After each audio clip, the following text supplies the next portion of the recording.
MLA या विधायक ये शब्द हम सबने कई बार सुना है ना? पर आखिर इनका असली काम क्या होता है? तो आज हम यही समझने वाले हैं कि एक विधायक कौन है, उनकी शक्तियां क्या हैं और वो कैसे पूरी की पूरी राज्य सरकार को चलाने में मदद करते हैं। देखिए, एक जागरूक नागरिक होने के नाते ये जानना हम सबके लिए बहुत जरूरी है। चलिए एकदम बेसिक से शुरू करते हैं।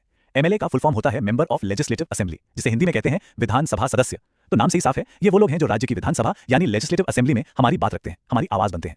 और हाँ, ये कोई छोटा मोटा पद नहीं है। जरा इस नंबर पर गौर कीजिए। पूरे भारत में सारे राज्यों और केंद्र शासित प्रदेशों को मिला दें तो लगभग 4120 विधायक हैं।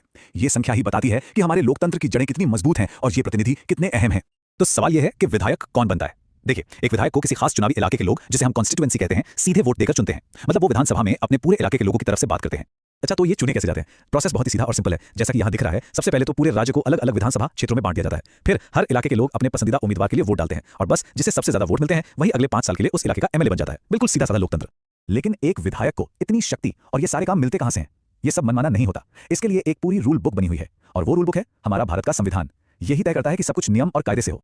ये टेबल हमें दिखाती है कि संविधान ने हर छोटी बड़ी बात का ध्यान रखा है। जैसे आर्टिकल 173 साफ कहता है कि एमएलए बनने के लिए भारत का नागरिक होना और उम्र कम से कम 25 साल होनी जरूरी है। वहीं आर्टिकल 188 से 191 में शपथ लेने से लेकर किन वजहों से उन्हें पद से हटाया जा सकता है, सब कुछ लिखा है। यानी हर चीज के लिए पक्के नियम है।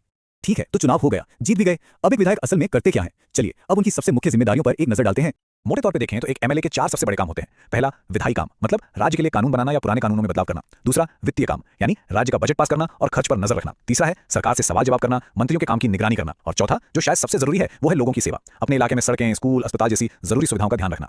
जाहिर है, इतने बड़े पद के साथ कुछ सैलरी और सुविधाएं भी मिलती हैं। वैसे तो ये हर राज्य में अलग अलग होती है, लेकिन आमतौर पर एक विधायक को सारे भत्ते मिलाकर महीने का करीब 1 लाख से 2.5 लाख रुपए तक मिल सकता है। इसके अलावा रहने के लिए घर, गाड़ी और यात्रा के लिए भी अलाउंस दिए जाते हैं। अब यहाँ से मामला और भी दिलचस्प हो जाता है। ये एक विधायक मिलकर पूरी की पूरी राज्य सरकार कैसे बना लेते हैं। चलिए अब ये समझते हैं कि कैसे अलग अलग एमएलएस की जीत एक सरकार की शक्ल ले लेती है।